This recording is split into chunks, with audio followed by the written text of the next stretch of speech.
Hello, everybody, and welcome to my channel. If you are new here, let me introduce myself and let you know what we'll be doing here for the next hour and a half. My name is Jules. My pronouns are he, him. I'm a commercial food photographer and cookbook author. And every single Saturday, we sit and we talk for an hour and a half and we share what's happened in our past week and what's coming up. And we plan or we journal or we do art or whatever you want. You could be listening to me while you're doing your chores, whatever you want for the next hour and a half. And today I am going, oh, yeah, sorry. If you are watching, then come on and say hi in chat. It's always nice when people pop by and say hi. Let me know what you're doing. Let me know how your week was. What you have coming up, anything exciting, what you're watching. That's another thing we like to share. Today I am setting up my week in my Jibun Techo biz. And it has been a while since I have done this for a variety of reasons. Shoulder injury, and just a lot of things going on in my life where I've um, all my time has been flex time because I've been having to deal with a lot of stressors. Healing, I couldn't actually do the movements required in my shoulder to write for the longest time. It's still fatiguing, still healing from my torn rotator cuff. And so because it has been so long, I have to rethink how I normally set up my weeks. Um, so, um, yeah, and I have to add a meeting here. Oh, I got this due to this week too. Hello, Anomic. Today, Anomic is reading journal update day. Awesome. Have you read um, anything interesting lately? PR meeting.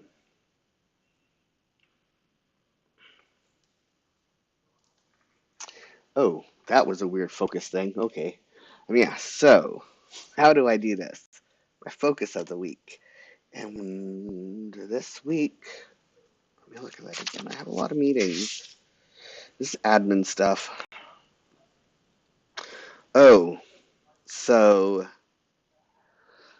where to start? Because I've had a week. So last Saturday, I talked about something that happened that I couldn't talk about it for a while. And the reason why I couldn't talk about it for a while is because so I don't need like I'm sorry's. You can say it sucks what I'm about to say, but I don't need I'm sorry because it's not your fault. So last Saturday morning, one of my dads died overnight in his sleep from a heart attack. And yesterday would have been his 71st birthday. And so um, this week has been particularly difficult for me. I have a lot of complicated feelings about it. Um, our relationship was complicated, and um, I think that's all I'm going to say about that before I start crying. I need to have a good cry still. I haven't really had a good cry about it. Um, so yeah, it's been a difficult week. Um, and I'm saying that they're doing a reread of Sherlock Holmes, which I have not read Sherlock Holmes. I've watched the movies. Probably should read Sherlock Holmes at some time, but I haven't. So this is going to be my priority, actually, just admin time. That's one. So yeah, that happened, and it sucks, but it also um, became the impetus I have. So my gardening book is not happening, which is cool. At least it's not happening right now. We've decided to stick it in a drawer is kind of what we call it, and I'm actually good with it not happening right now. Um, but it could happen depending on other things. But what did happen this week because and I was thinking about this a lot this past week. And then I'm like saying everyone has to process in their own way in time. Yes, exactly. That is true.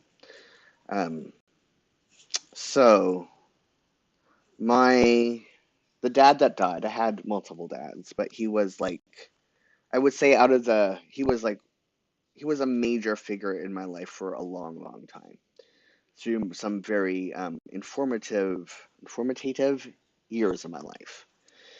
And he was actually the cook of the family, and I made no mention of him. Like, I talked a lot about people, like grandparents and stuff, that are no longer with me, and like traditions that got passed down through families and different families, not just my family, but all the multicultural families in which I grew up. I grew up in a very multicultural environment. And so, because he was still alive, I didn't talk about him in this cookbook, which feels really weird to me because it's not really so much he sat down and said, like, taught me, like, how parents are like, so this is how you do this thing, this is how we do this thing. But we were always, like, in or around the kitchen while he was cooking and watching him, and he would be talking, but without any, like, I learned by watching. It's like the old, um, God, the anti-drug commercial from like the 80s or the 90s where the kid's like smoking dope or whatever, and his dad comes in all disapproving, and the kid's like, I learned it from watching you. I learned it from watching you. It's that. And oh my God, and we used to laugh all the time about that commercial now that it's coming into my head. So, like, I learned the appreciation of cooking, not just from like family traditions and just all the fellowship that would happen around mealtime, but he really, really loved cooking too. Like it was something that brought him joy as well. And I didn't really get to cook for him all that often, but he wasn't one. Um, oh, this is a day off. Shoot, I've got to fix that. Um, and I'm like saying that they would watch and learn too. He was, so he didn't bake all that much, but he bought me an easy bake oven when I was like 6, I want to say. And the cooking, not drugs, yes. I figured as much. So, yeah, I'd say it was about when I was 6. I wouldn't have been in grade 2. It was probably like grade 1. So when I was 6, he bought me an easy bake oven. And I would do more than just like what kid who had an easy bake oven did not melt crayons in their easy bake oven. So it wasn't just for baking, but he always got really happy, even though easy bake ovens are just like cake mixes or whatever. But like it was one of the times where I would get like positive type reinforcement from him is when I would like bake something in my easy bake oven, and he'd be very like extra happy that I would share it with him. Um, and like as I got older, I became the baker of the family, and he was always really happy. And like I was saying, always want an easy bake oven. Yeah, they were so cool. And sometimes I think I just want to buy one again, just for the nostalgia of it, because I loved my easy bake oven. I absolutely loved it. Um, And sometimes my parents would get angry that I was melting crayons in it as well because it was like a fire hazard or whatever. But I was doing science experiments with it and not just baking.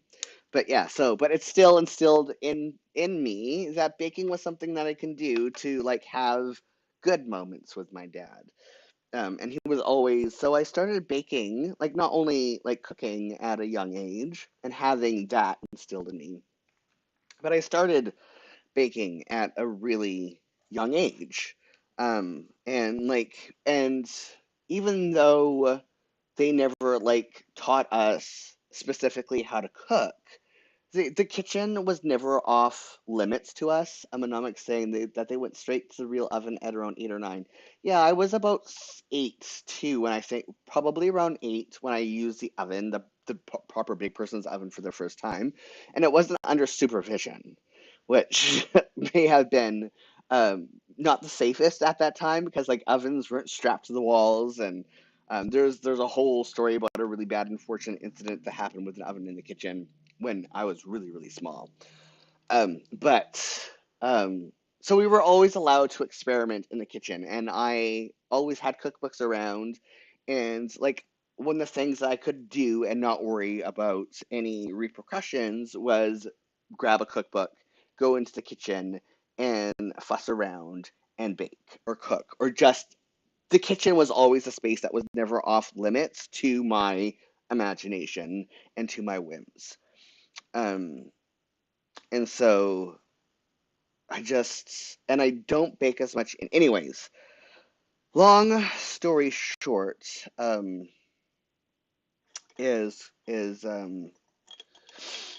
I got it in my head because I've just been wanting to bake all week. I haven't had a chance to yet because I have to organize things.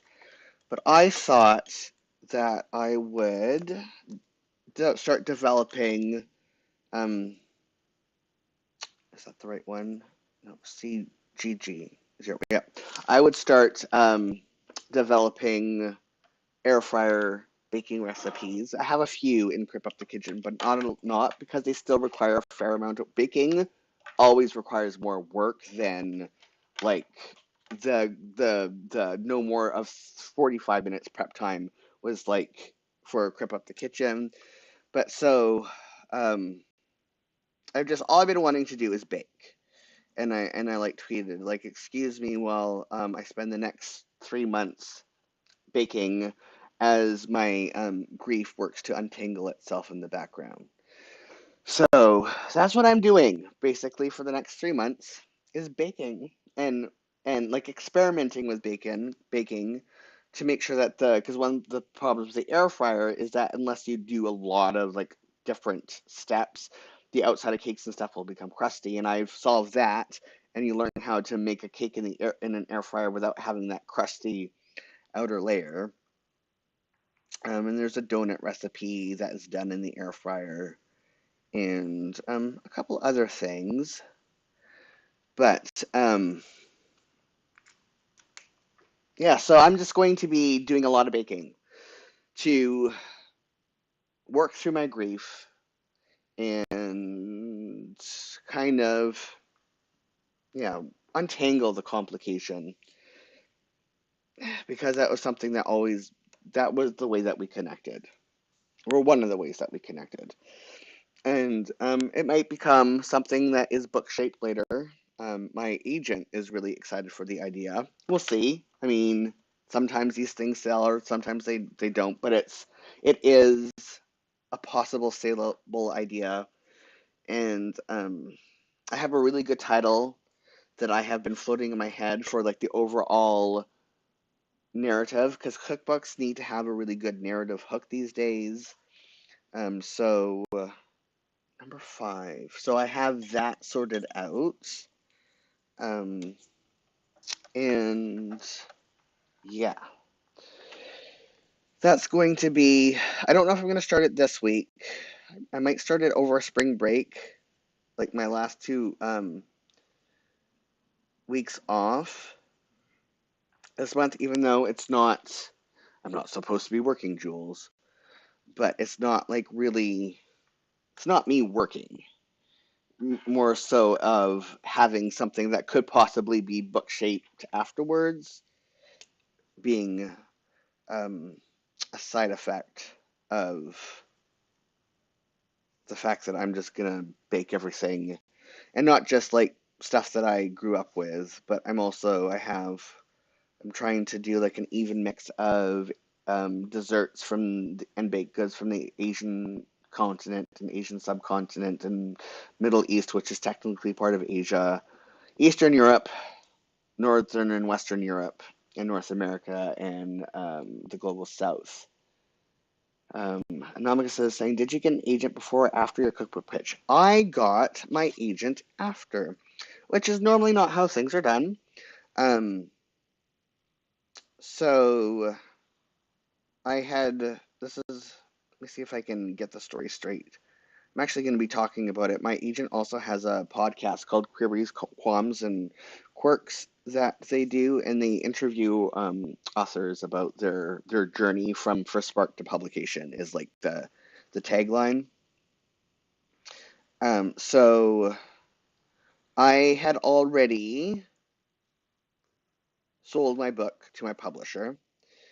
Um, and I was in the middle of querying agents with my cookbook and querying publishers um, that allow authors to query directly. And when I sold to the publisher, I had about 9 agents considering my book. But I was happy with the deal that I got and the advance that I got. And I politely said thanks for considering my book, but I've got an offer, a publication, and I'm happy with it, and I will be sure to consider you for any future stuff. And my current agent was not one of those agents at the time because my current agent does not represent nonfiction unless it is one of their current authors that also wants to do something nonfiction, but they don't. It's not on their manuscript wish list, and if you were to query them via Query Manager, it's not one of the options that you can use in the drop-down menu. So they were how I got them as an agent is they were familiar with my work, familiar with my photography. They also do illustrative. They also not only rep literature, but also illustrative. Um, so I'm like also an illustrator. My photography is considered illustrative, and a lot of photographers also have agents once they get to a certain level of like, I don't want to say notoriety because that's like ew, but like once they get to a certain level in a certain place in their career, a certain area of demand, or a certain caliber of work. Um, and what had happened is I was told there was interest for a possible gardening book. And I didn't want to pitch my gardening book without an agent because I knew this time around I could get more, and I didn't want to do that finagling for that. It was not, I just didn't want to deal with that headache and stress, and that's what an agent is there for. And I knew that my agent had me, oh shoot, that's wiping off. Um, I knew that my agent was considering me for so they were getting when they were having meetings with different publishers for different um, IP work that requires photography. My agent, they were saying that they knew somebody who does amazing photography who would be great for these projects. And so they were thinking about, and a lot of time agents will reach out to people if they know that they would be a good fit for a project that they know that a publisher is looking for an author for that.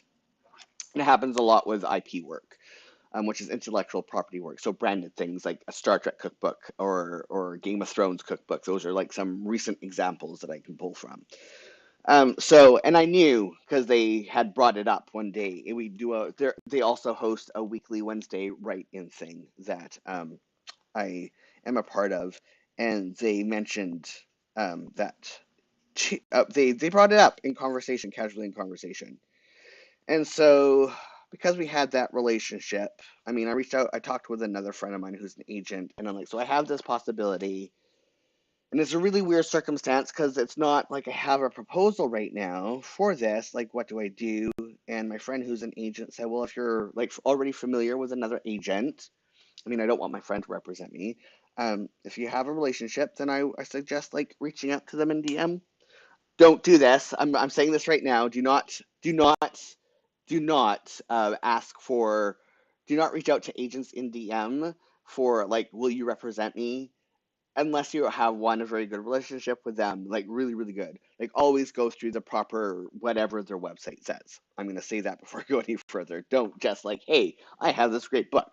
No, like this age, my agent and I had known each other for like over a year, and like had regular weekly social interactions with each other on minimum, right? So it was like a really long pre-existing relationship. And I said, I know you don't normally like you normally don't represent nonfiction, but I know you have been considering me for other work, and a really weird circumstance just presented itself, and I'm just wondering if I could email you more about it, and if we could possibly have a meeting about it. And they were like, yes, I had actually been thinking about reaching out to you for other stuff just to feel you out where you were in your search for an agent. So like, yeah, let's do this. And so we did it, and it just happened to work out that way.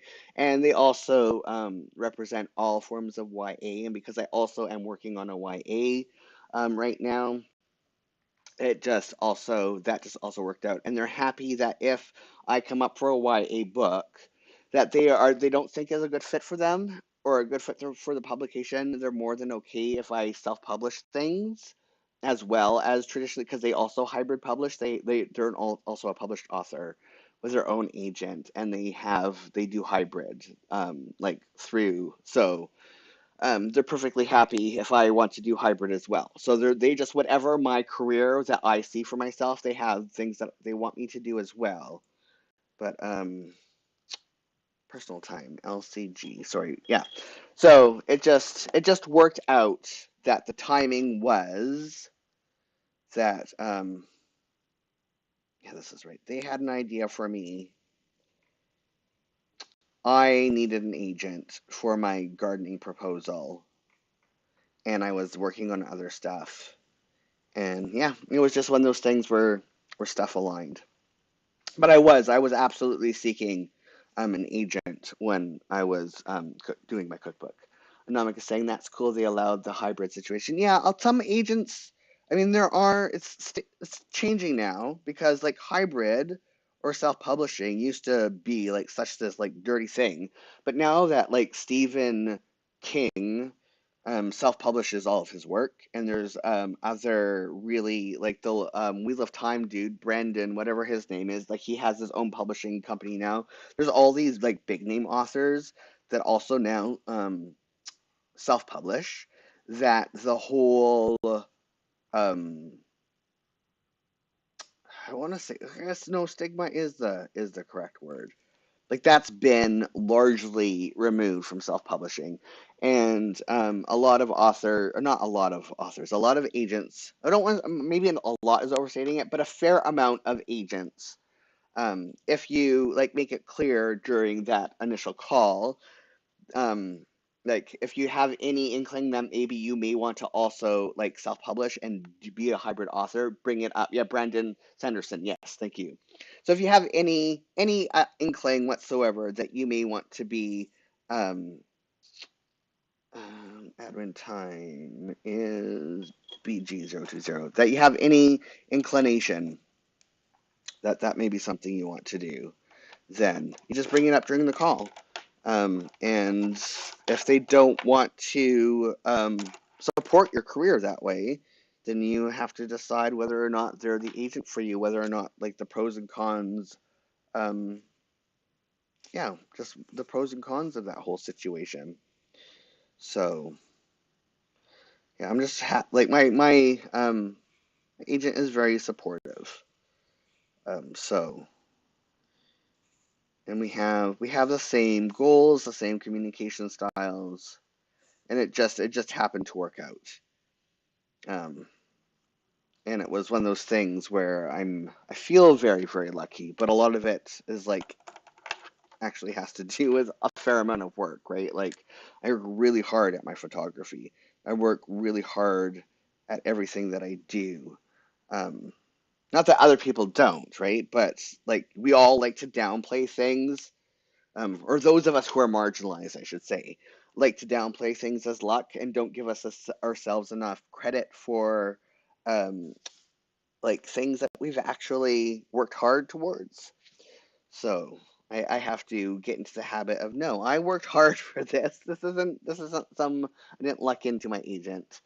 I mean, like I worked really hard at my craft um, to be able to have a situation like that where I had already proven my ability to both do illustrative work through my photography and literary work. So had I not like if I didn't have that proven track record, it would have been a completely different story. And I'd still be doing like the query tracker, like the not old fashioned, but the typical way of querying agents. Okay, so Monday I have oh shoot. Nope. Yeah, it's my day off, but I still have a meeting anyways. Tia's birthday. Do I have any? Yes, I have a deadline on Friday, and my deadline color is 8. Here we go. Nope. What did I do? Here we are. Put this out. Um, so yeah, deadline. Didn't really want to work this or do any writing this week. Grief is heavy. Like it feels heavy in your body. And today I'm extra tired.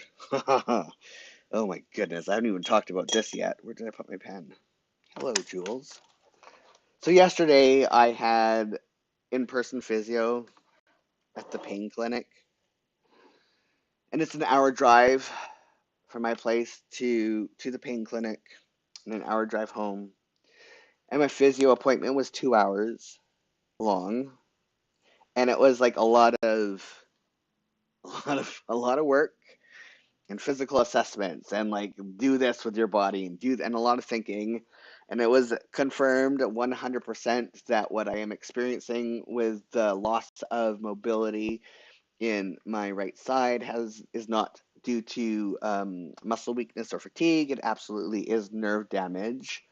Um, yeah, and I'm not saying ready to lose an hour of sleep tonight on top of it. Yeah, so exactly. So yeah, 2 hour drive, 2 hours of physio, and then I came home, and after a quick rest and eating, stuffing all of the carbs and protein into me because I was famished after physio, so starving by the time I got home. Like I didn't even cook. I DoorDash because I needed to eat. My blood sugar, I was starting to get a migraine because my blood sugar was crashing.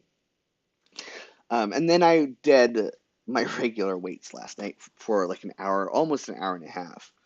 Um, and so that I am so with the fact that it was my dad's birthday running in the background.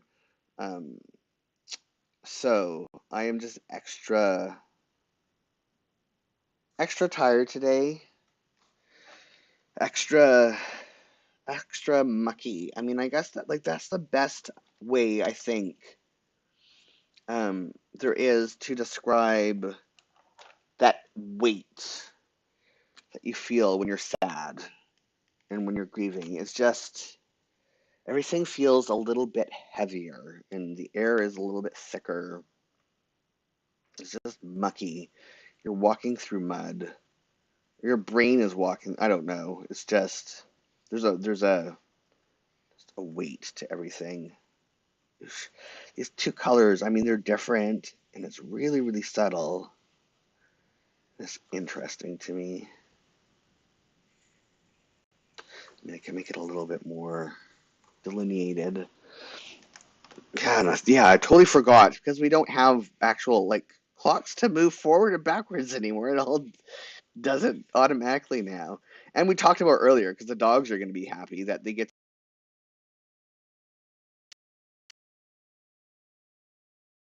is my headset just like disconnected and reconnected to my phone. That was weird. It was speaking in my head.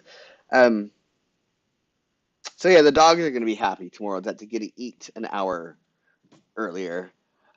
Yes, emotional damage. Oh my God, yes. Exactly. Exactly that. Um, so, and then I'm working out on Monday, Tuesday, Wednesday's rest, Thursday's rest, Friday, Saturday. Other things happening this week that I need to remember. I'll be writing all this in a minute. Um, yeah. And I had a plan in me to finish Will Smith's memoir this past week, but that didn't happen, of course. I mean, and that's fine. Let's do Tia's birthday and PR meeting. Even though it's my day off.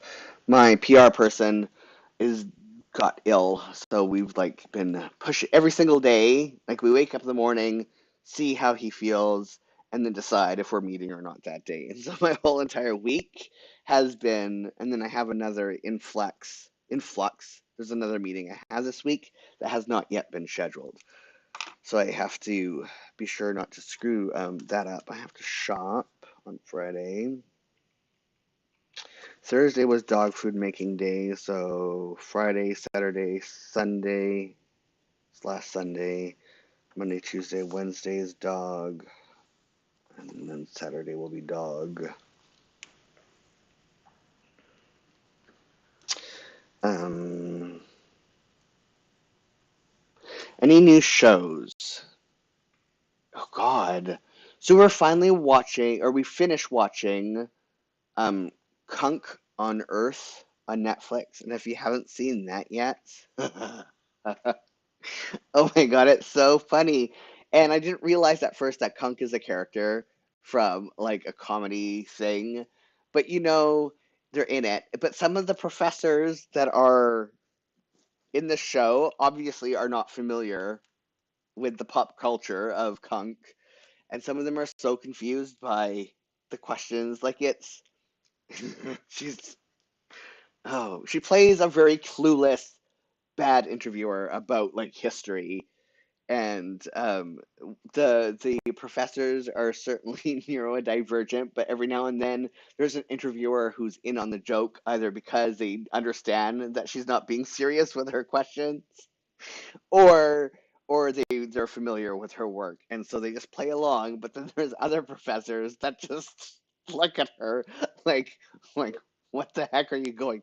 No, like that's that I've never heard. Like, do you honestly believe that's how this? Anyways, it was really funny. So we watched that this past week. We're watching season 2 of Survivor, or season 42, or is it 44? I don't know. So we're back on Survivor. We're back on the new season of The Masked Singer. We're looking forward to Canada's Got Talent. I guess that would be this week. That's happening. This season of Picard is really, really good. We're glad that Magnum PI is back and saved. And so we're doing the new season of Magnum, but it's basically just. Oh, I finally got into watching seasons like You. Like the show is called You, YOU. Um, and that's it reminds me of, like, there's a saying with Star Trek movies that like is the even numbered movies that are good. With You, it is the odd number seasons that are good, and the even number ones that are like, okay, well, this is just the same old, same old. Um, so what else? Like, I feel like everything is like such a um. I don't do co-op this week. It's such a blur. Like everything is just melting into each other. Um. Oh no, you won't have it in the U.S. That's too bad. I was gonna say Best in Miniature. We're watching that on CBC Gem. But I don't even think it's on Netflix for Americans to watch or the rest of the world to watch. So, what else? Um, yeah, no, it's just basically the return of, except for Kunk on Earth, everything is like the return of stuff that we regularly watch. Um, Co-op delivery. Nope, I don't have co-op this week. But I do have to do Milk Deadline on Saturday.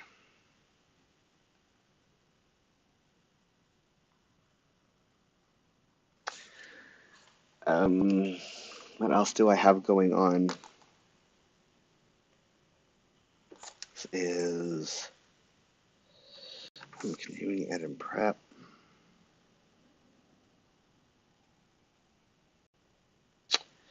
There was something else, and it's like on the tip of my brain, but it's not wanting to come out.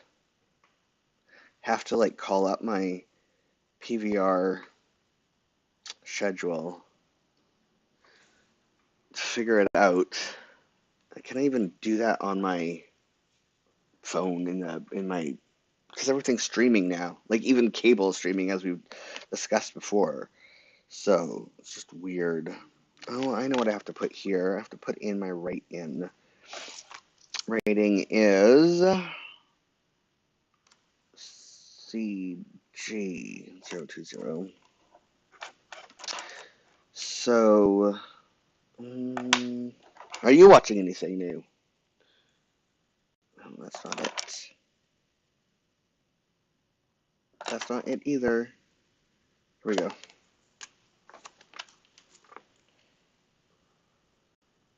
I feel like if I went into my watch history, there would be something. Right, here we go. Messy. It's fine. I just like how subtle this is still. This is still very nice to me.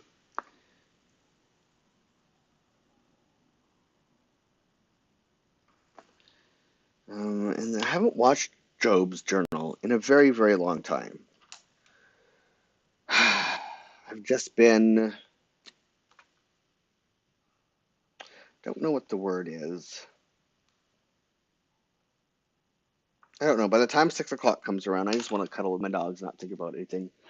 Rewatching Psych. What is Psych? Let me Google that. Um, Psych. TV show. Um, is it a comedy? I mean, it looks like a comedy. Oh, when a novice sleuth convinces the police. So it's like a dramedy, I guess. Oh, it was produced in Canada, but it's an American series, but it was produced in Canada. I mean, almost everything is now produced and filmed in Canada. Yeah, comedy, drama, dramedy. Interesting.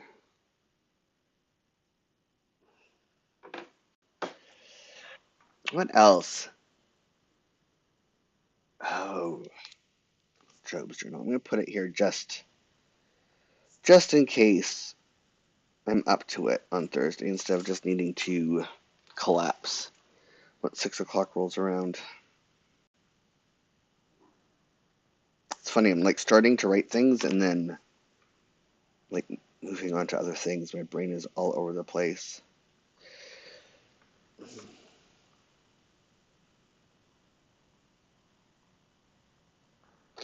Feels weird. What is it? We're March. I mean, like the spring shows are just coming back after winter break,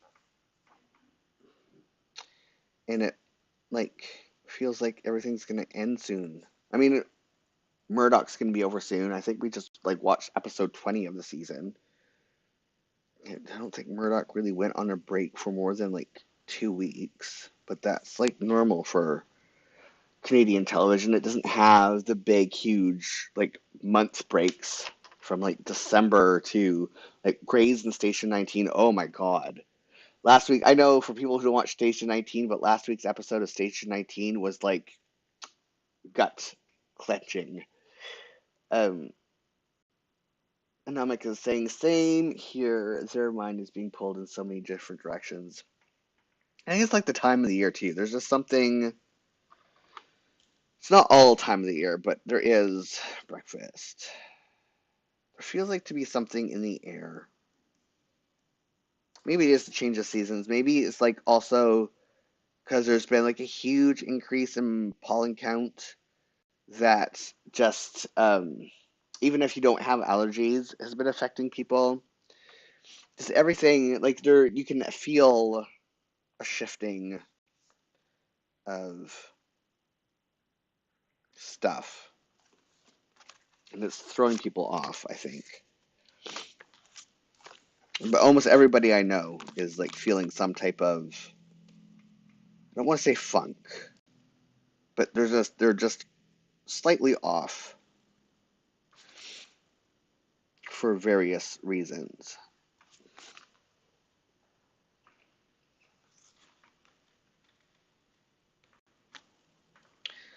I wonder. I want to grab it because it would be helpful because it's been a while since I've put them in here. Oh, so yeah, Quantum Leap is back, Fantasy Island. I'm just trying to go through what I watch lately. So Monday, Fantasy Island, Quantum Leap. Tuesday, 22 Minutes, Son of a Critch, Murdoch, Survivor, Alaska Daily new season, just or not new season, but it's finally back after a very long break. And it's really funny because what's her pickle? Oh gosh. Hmm. Star. Million Dollar Baby. She's like almost 50 now and she's pregnant with twins. Her name starts on H. Okay, I have to look this up. Um, Alaska Daily. Gosh, what's her name? This is bad. Hillary Swank. So Hillary Swank, I mean, she is, this is like, she's now like really, really pregnant. But after coming back from the very long extended winter break, she must have found out she was pregnant. They went on break, figured out what they're going to do for the rest of the season because she's pregnant with twins. And so they're coming back and they're now hiding her baby bump because she's not pregnant in the show, but she's pregnant with twins, so that makes like the baby bump even bigger and earlier. And so it's funny to me, like having really, really dark sweaters on all the time and always like shooting her forward so you don't see the roundness in her stomach. And if you are shooting her from the side, she's wearing like these really big and baggy trench coats. And it's just funny because like I remember, I don't know who remembers this, but for the kids who don't know this, back in the olden days, it was scandalous to be pregnant. And they like I Love Lucy, Lucille Ball broke grounds, yeah, behind tables and shots and stuff like that, right? And in the olden days, they would put like vases and like you would stand behind a couch. Like they went through these huge, ridiculous measures to hide that the person was pregnant. Because like now, a lot of times they'll write the pregnancy into the show, or they will go on a break and figure out how to write the pregnancy into the show. With Hillary, they can't do that. It does not work with this. So they have to hide it, but they're not doing it in the old ways where it was like behind vases and couches and um they have her sitting more and they have her in dark clothes, but it's not like the overt because you could not be pregnant on television unless you were Lucille Ball and you owned your own studio. And she's like, I'm going to be pregnant on television because human people get pregnant and this is what they look like. And I'm going to have birth on television and I'm going to be a human pregnant person on television. But yeah, it's just weird. Like it was even up to like the 2000s, you could not be visibly pregnant on TV. And so it's funny to me that they're having to hide the fact that Hillary's pregnant, even though we all know she's pregnant. But because there's no way, there is absolutely no way. Well, there might be actually, because she did. There might be a way that they can now work it in, but they haven't yet. Because I would say she has no romantic interest, love interest, but she did have, yeah. So there is a way. There is a way that they could, like, in the next few weeks, be like, she could find out that she's pregnant. And then the season's gonna be over, and she's gonna have her twins, and she's gonna be able to film next season. And who knows what happens with I don't know, but she doesn't have to have twins on the show. Um, so TV me is LWG, but it's funny to me because it's been a while since um I've seen them hiding on television that somebody's pregnant. Um, Surprised that they can't CGI it out, and I'm saying that's probably a budget thing because I mean I wouldn't say the show is low budget, but it's like a procedural that takes place in a newsroom, and um, like the the sets are very. They either shoot like outdoors somewhere in Alaska. I mean, it looks like they're shooting somewhere in Alaska. They could be shooting in Washington because there is a place in Washington that they shoot often for shows where they need to mimic Alaska. But then I was like, where are you finding because they shoot in parts of Alaska, or the scenery is parts of Alaska where there are no trees above the tree line, so they're in the Arctic Circle, and so it's like how are they faking that? Like, where are they finding a place? I mean, they can bring in fake snow, but are you like they do like these big, huge, wide vista shots? Though they could do that with like stock footage, but then there's people in them. But when you look at the budget, right, it's like a coffee place, a hotel room, the newsroom, and then like indigenous villages and stuff like that. So it's not like the budget. It's not like it's a huge budget. And even though CGI has gotten easier, and it's probably not in their budgets because there are no effects in the show. Yeah, too many edits, exactly. Because like right now, like it's a very easy show to produce and edit right now, and that would probably they would have to bring on a whole department for that. Okay, yeah, because everything's practical effects. There is no special effects in the show. So wait, no, I gotta go all the way up in here.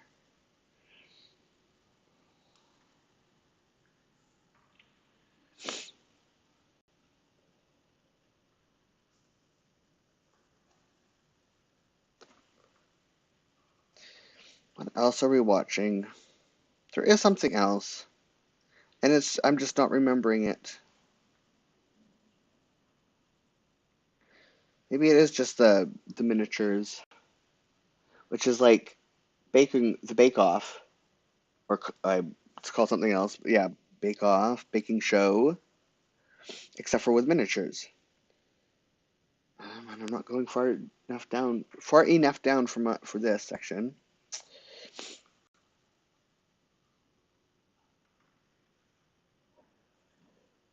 Oh, my dogs are so cute right now.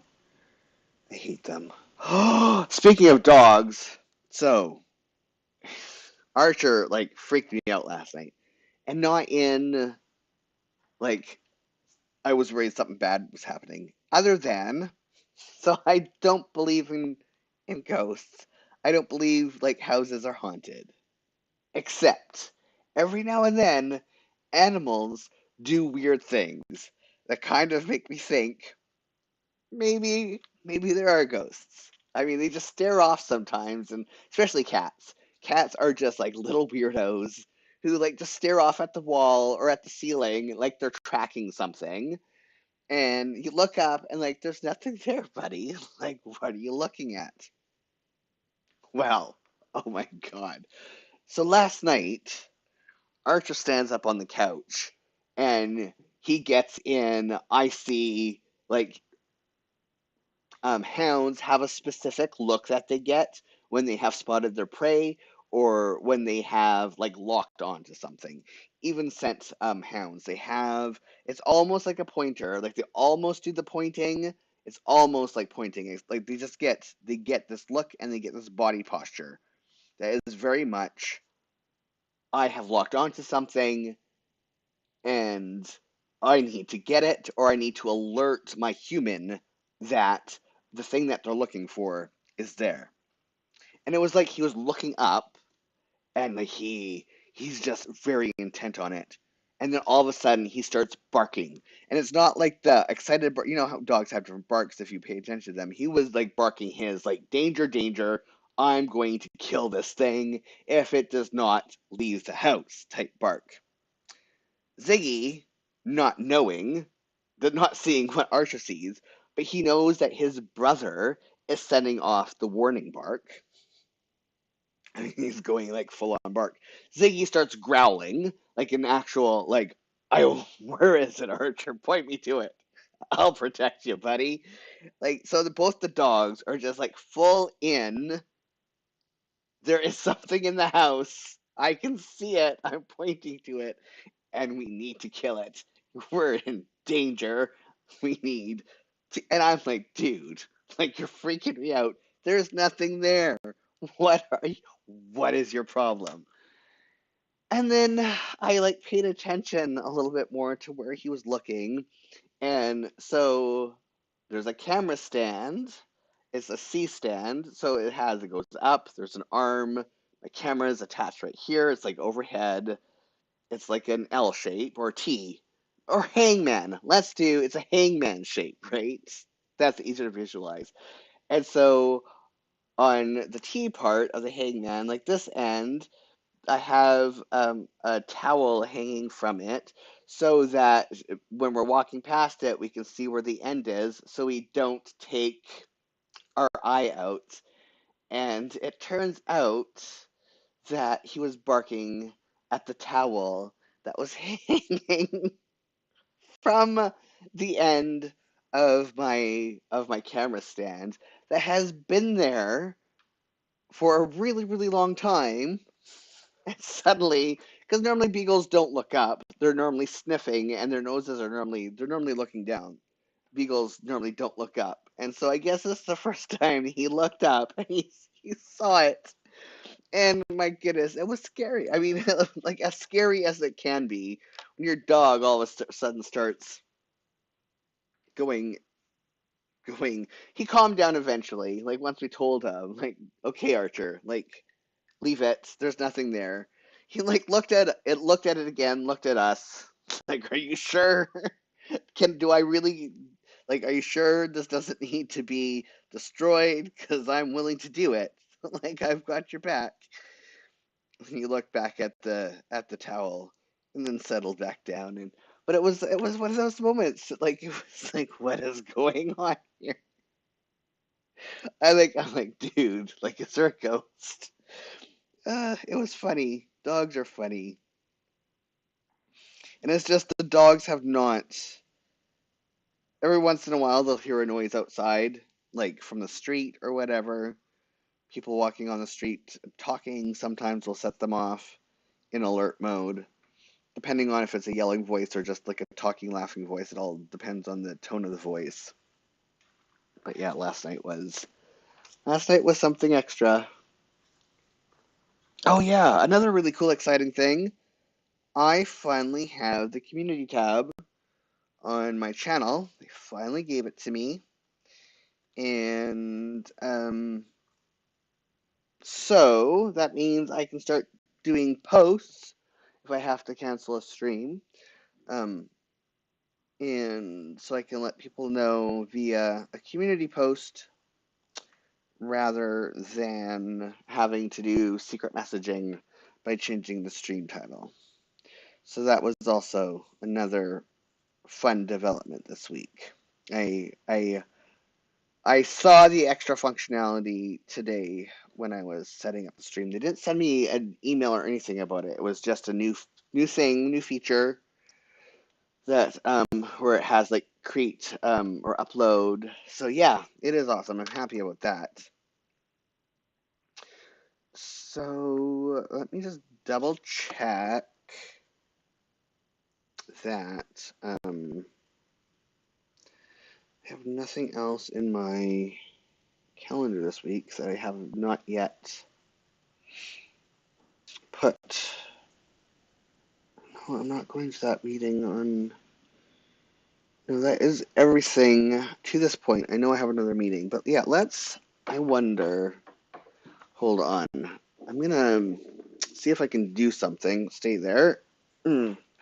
Walk around and keep talking, but I'm going to get my TV remote. Oh, Archer's like, "Are you coming to join us?" I'm like, "Nobody. Stay lying there." I'm gonna look on what is scheduled to record this week, and maybe that will help me to remember if there is, because I haven't actually written it down for so long down here. So go into my yeah, no, saved, scheduled. So yeah, hometown, but that is okay. Where did I put my pen? Here we go. Hometown's not new. Magnum is new. Like this is episode 5. So we haven't talked about it, like, because I was away. So Magnum is new, and I'm not watching anything before that. So that's on Sunday. Sometimes I am, sometimes I'm not. Sometimes I'm just playing games, whatever. So that is Sunday. And then I'm watching The Good Doctor on Tuesday because it records too late on Monday. Why is there no Fantasy Island again this week? But it will be, and there's no Magnum this week. Was that is Magnum over for the season? That could not have been a season finale. Well, Quantum Leap. I have a lot of things I have to fill in.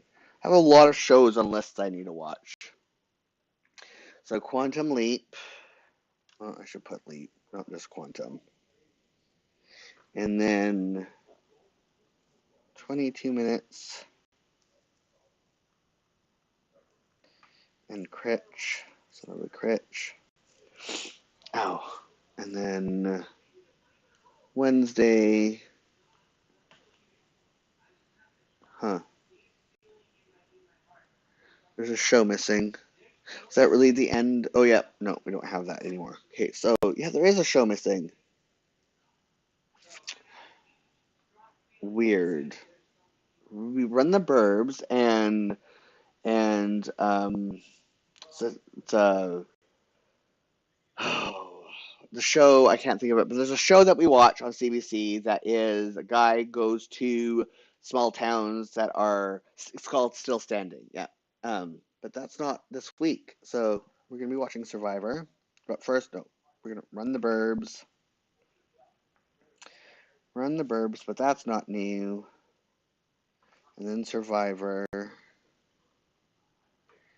and maybe The Masked Singer earlier. But we'll see. We might not be able to watch it until Thursday. It all depends if the PVR screws up or not. Masked Singer. And then, so, Fantasy Island's on a new night. Well, Fantasy Island has now moved to Thursdays. That is a pickle. So Picard. And then I guess we'll be watching Fantasy Island first. I hate when they do that. Especially when on Canadian television, unless you like subscribe to to unless you have a cable subscription, you have 1 week to watch these shows before it gets locked. And when they change the schedule, like you don't know that it's moved, and then you end up falling off of it. And then I'll put Alaska Daily on Friday. Alaska Daily. And I have Station 19, and Grays. And then Friday, nothing, and Saturday, nothing. So I have time to fill. So I guess what we could do, oops, no, not that. Let me exit. Everything's, yeah, there's no Ghost this week either. That's weird. Unless that's over for the season too. I mean, it makes no sense. Let me go into Netflix and see if we can discover a new show to fill in. Oh, I can put a reminder that the second half of You is available. So I can do that. That should be done by Wednesday. If I go on my list,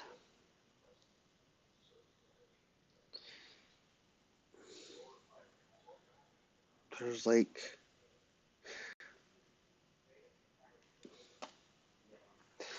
there is, what have we watched recently? Yeah, we haven't really watched anything new.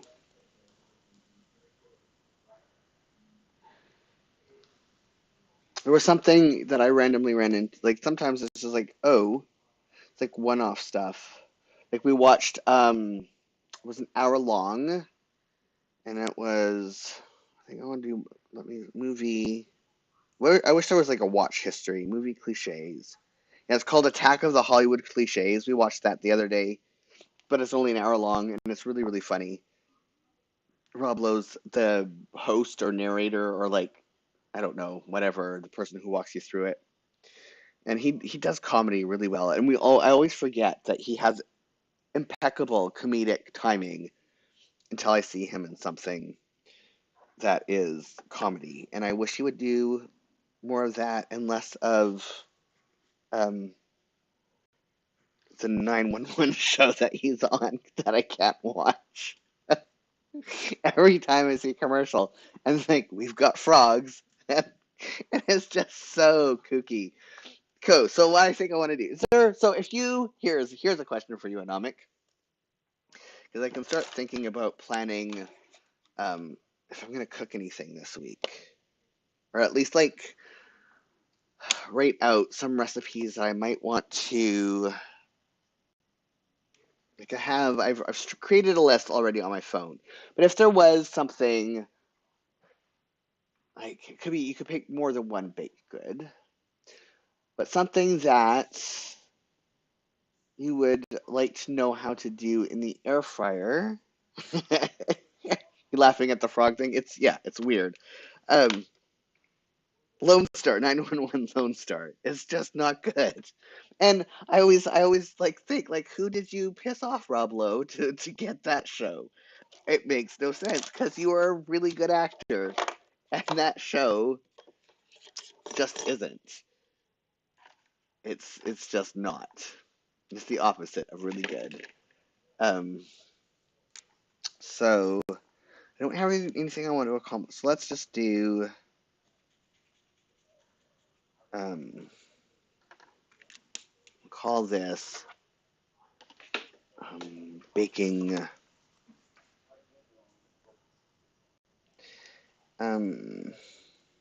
baking research. Some of it I might cook, some of it I might not, but I do want to. What do you like best? Cookies, muffins, cakes, or pie? See, I like them all, and so I'm doing. Okay, I can read to you what I have so far on my list of. So I already have a cake recipe that I cannot republish with another publisher, but I could do a variation of it, like for a new cookbook. It just can't be the same one. I can't repeat any of the recipes that I already have in my current cookbook. So that's a thing to know, um, because I gave them license to publish it. I still have the copyright, but they have an exclusive license to publish it. Um, and they may, if they like end up being the publisher for whatever um whatever new thing I do, then I could republish that. So a cake. Wait, no. So sorry. So creme brulee is a recipe that I'm going to be doing. Different types of meringues, cheesecakes, soft pretzels, some type of cake, beaver tails, beignet, both the French type and the New Orleans type, because they're two completely different things. Cake donuts, aka old fashioned, macaroons, scones, both sweet and savory. Oh, lemon bars. Okay, I'll put that down there. Actually, lemon bars. Yeah, scones, both sweet and savory, a crumble of some sort, a crisp of some sort, lemon poppy seed muffins, gulab jamun, which is an Indian donut, which is oh so good. Jalebi, which is also another Indian dessert. Halva, which is Middle Eastern. Koliva, which is Middle Eastern Canafe, lemon bars, and then I have a list of Middle Eastern desserts to pick a couple things to redevelop some Chinese baked good recipes, Thai desserts, Vietnamese desserts, German desserts to pick because I want to do like not just North American desserts because that's I don't just focus on because it's all about like if you want to bake something in your grief, here's something that may like just like be able to you can whatever the grief is, whether it be bad news, loss of a friendship, your dog dying, family member dying. I mean, grief is we experience grief for a lot of reasons that are not just someone dying. So it's the overall narrative is going to be like because we all when someone is upset or has experienced a loss of some on some part, the first our first tendency, and in some cultures it's starting to not be as prevalent, but it used to be very rooted, is that we would cook for people and bring them food. So it would be one less thing for them to worry about while they are grieving or experiencing whatever loss they're experiencing. And when we're stressed out because of the cortisol, we crave sweets and salties, and a mix of sweets and salties. Homesickness, yes, that's another type of grief. So it's like all these baked goods that will make you happy and feel that like you'll still be sad, but you can cry while you're making, say, a cheesecake and still be happy because it brings home it hits that memory from whatever has like it also like it's the bittersweetness right of my dad or my grandparent or Maurice, whatever, they really like this or the smell. Like I have German desserts in here because the dad that died, his mom was German and she was like a new Canadian. And Christmas time, going to her house for Christmas Eve, because Christmas Eve is when Christmas is in German families, and just the aroma of all the German Christmas desserts that she would bake, and like just that smell. And so if you could like just recreate that smell, and it's that bittersweetness of remembering those happy times and honoring those happy, while also allowing yourself to feel that sadness, because the only way to move through grief is to actually like feel it and sit with it and move through it. So I would just want a bunch of savories and sweets, but they're all like those, they fill that hole that was left by whatever it is that you're grieving, and not in a like that we have to be worry about like disordered eating talk here. So, because some people, there is that aspect that I need to walk a tight that tightrope between like um I need to be sensitive about the fact there can be some people do lean into disordered eating while they are experiencing grief or stress or whatever, and how I have to be mindful and not trigger that, right? Or and also not stigmatize that as well, because I like no, we already stigmatize what people eat enough, right? Like, so you don't need to do it anymore. So yeah, it's like, so if there's anything else that you're like, oh, like this is something that triggers that makes you happy, and if you were to also experience loss around it, then yeah, beaver tails have to be in there, because that's just a Canadian thing that I don't know. So I have a start, and I think this week I want to like start cracking into um and I'm like saying, yeah, if I am sad, I can't eat. Same here. So if I'm overly stressed, I lose my appetite. But I want to, like, my first instinct when I am stressed out and sad is I want to cook. And like all this week, and it depends. Like when I'm feeling my PTSD is triggered, I want to like cook like meal stuff. When I'm sad, I want to bake. I don't want to eat the baking. I just want to bake.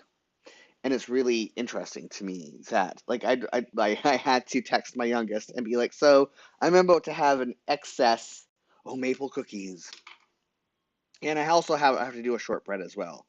So maple cookies and shortbread, though I have that already in one of these. So maple cookies, and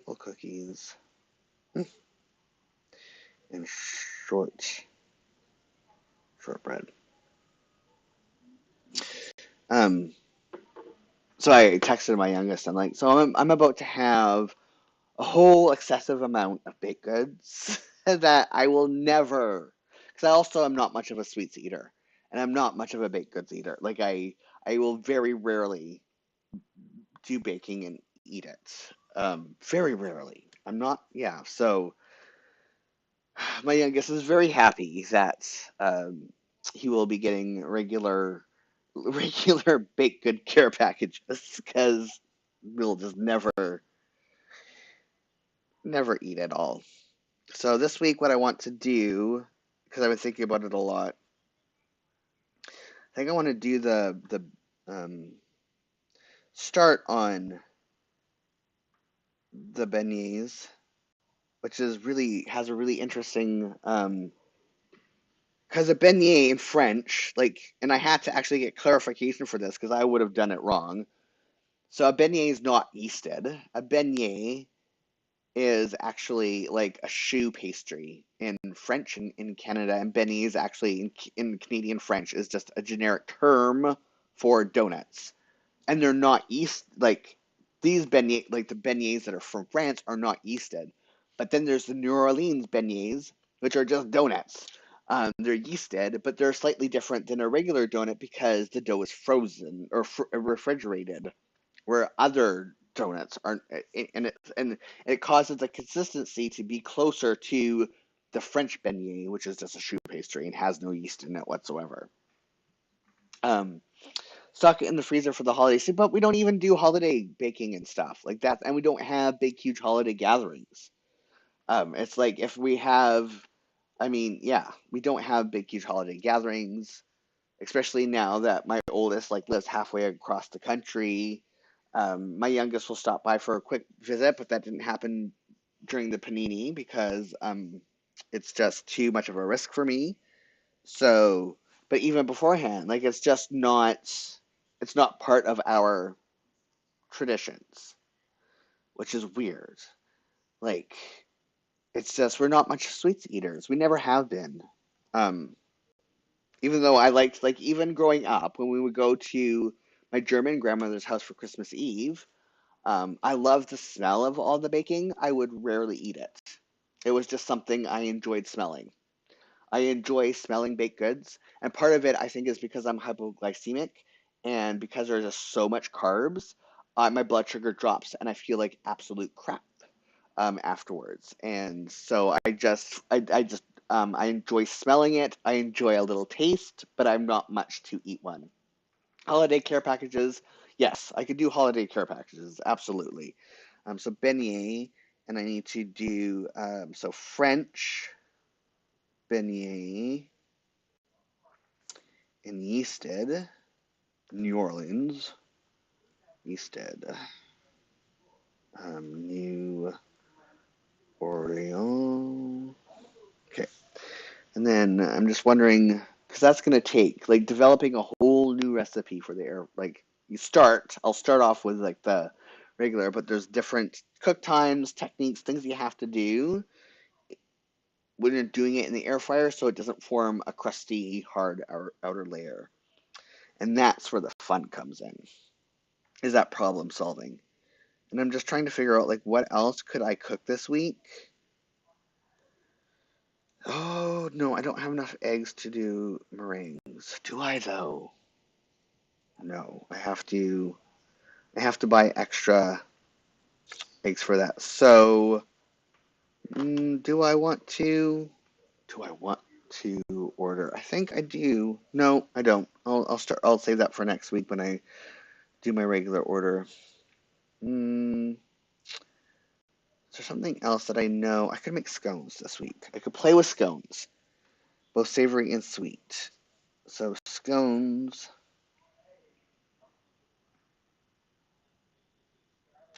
I will eat.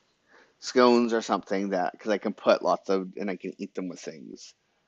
Um, with tons of powdered sugar. Yes, for the beignet. Yep, yep. It's icing sugar. Yes.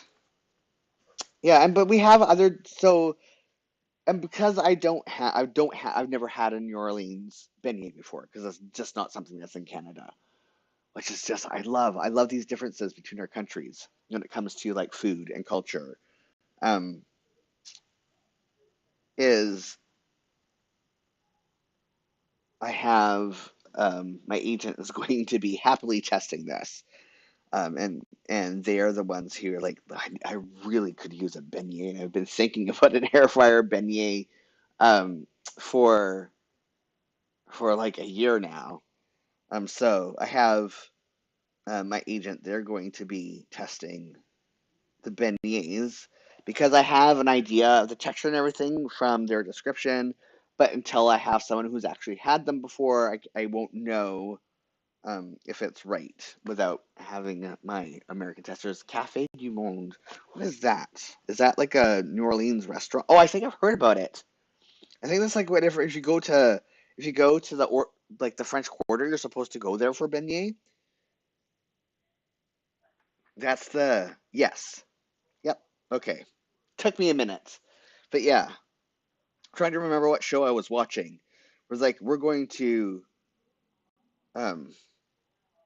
to New Orleans and we need to stop at Cafe du Monde to try the beignet. Wow, it's been there since 1862. Wow. 24 hours a day? Holy cramoly. That's some dedication. Wow. So that's weird because I don't even think. I don't think that would be our bylaws would allow that. Is there alcohol sold there? Or is it just coffee? And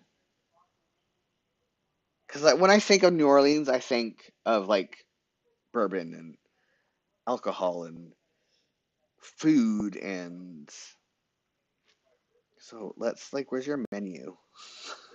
Drink. Where to drink? Nope. This is all about New Orleans, not just that one. Anyways, so yeah, we have so good. Oh, I mean, I have no real want to visit the southern, even though like New Orleans isn't officially part of the South.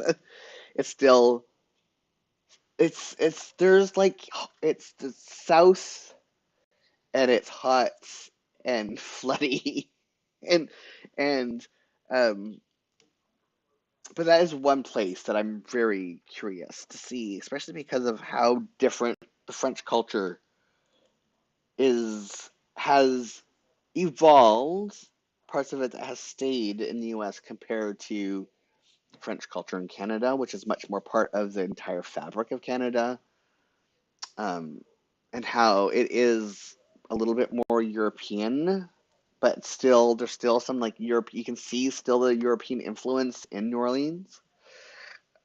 I'm very fascinated by New Orleans and going to the French Quarter specifically, and the architecture and the houses and all that other stuff. So yeah, I think this week I'm going to because I know I have everything on hand that I can play with, and I just bought um, because with a choux pastry, you have to cook the pastry on like in a stove, and you have to stir and stir and stir and stir and stir until it reaches a specific consistency. And then you have to add the egg yolks and stir and stir and stir and stir and stir and stir and stir again. And my hands do not have that dexterity anymore. And I got rid of my hand mixer when I got my KitchenAid because I thought I would never need a hand mixer again. But to be able to do the French beignets, I can't stir with my hand that long anymore to get the proper consistency for the dough. So I have a new hand mixer coming tomorrow that actually has dough hooks on it, which I'm really excited about. So I can do both choux pastries and yeasted pastries.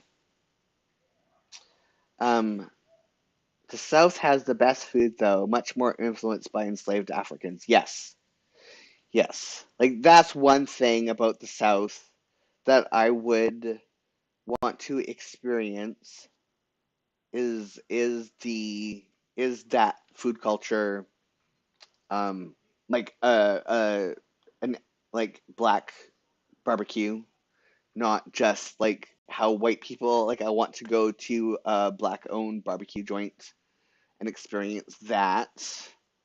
um I want to your mac and the mac and cheese is very different than mac and cheese here. Our mac and cheese is still very much French, where the mac and cheese in especially American South is very much like I know the history that a black cook for one of the presidents learned how to make French mac and cheese while they were in France and then brought it back to America and then they made it their own and it became very much an African food or an African American food as opposed to the French macaroni and cheese that we have in Canada.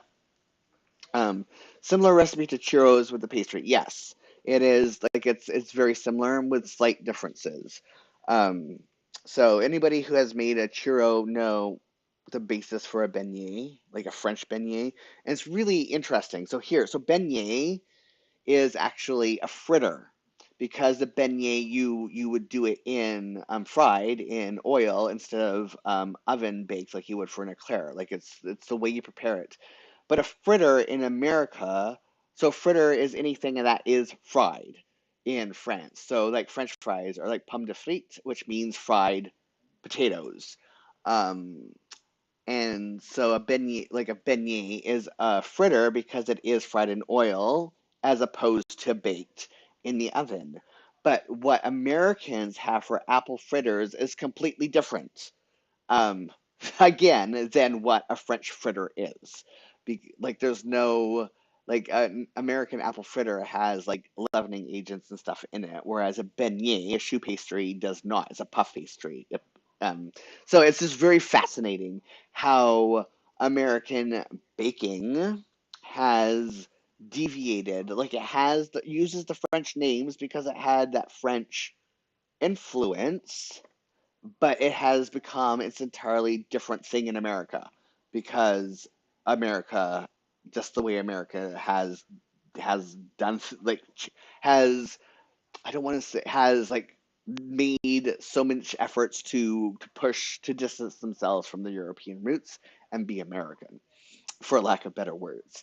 The baked mac and cheese. So yeah, we do a baked mac and cheese too, but when we do a baked mac and cheese, so here's, you can correct me if I'm wrong, but this, I was watching, this is like High on the Hog, so this is information that I got from watching High on the Hog, and it could be different. So like a baked mac and cheese here is done with a roux and a cheese sauce, and you put it and you bake it.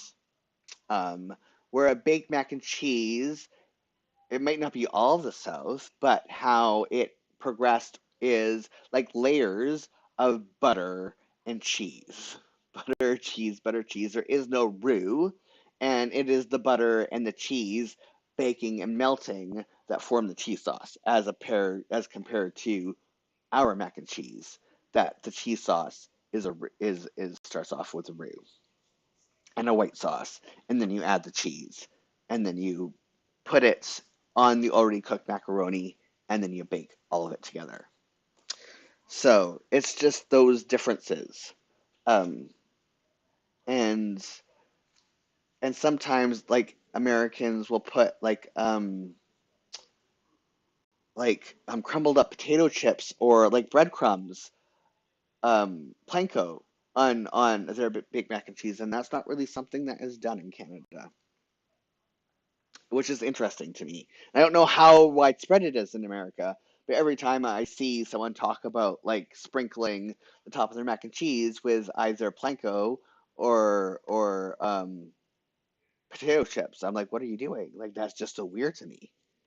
They don't go together. I mean, they do, but like in my mind, it's not something I would ever think of doing. So yeah, it's interesting to me.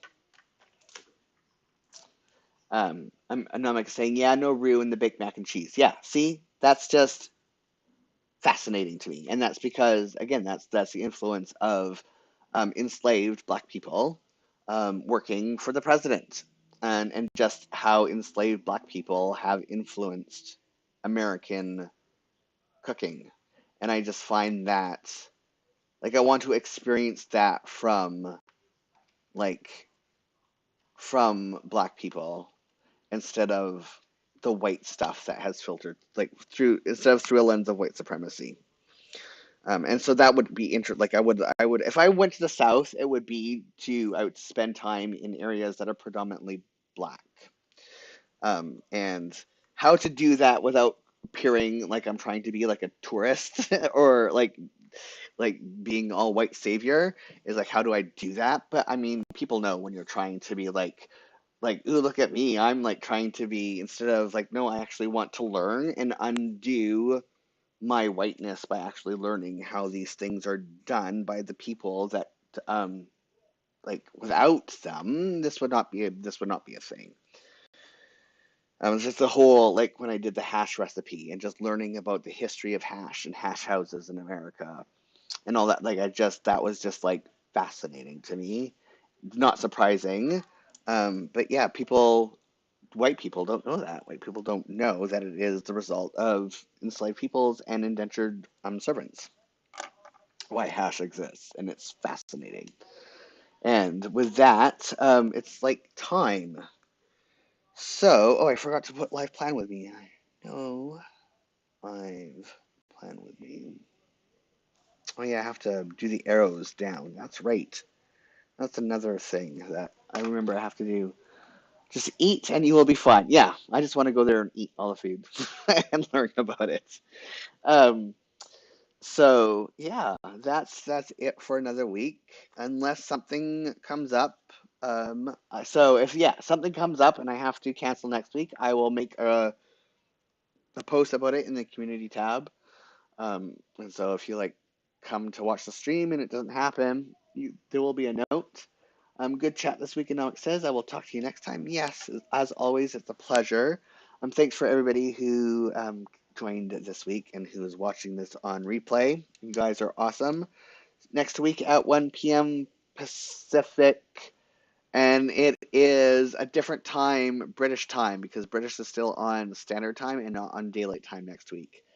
And we spring forward, so it's 7 hours difference, so 8 p.m. If I'm doing my math correctly, it will be at 8 p.m.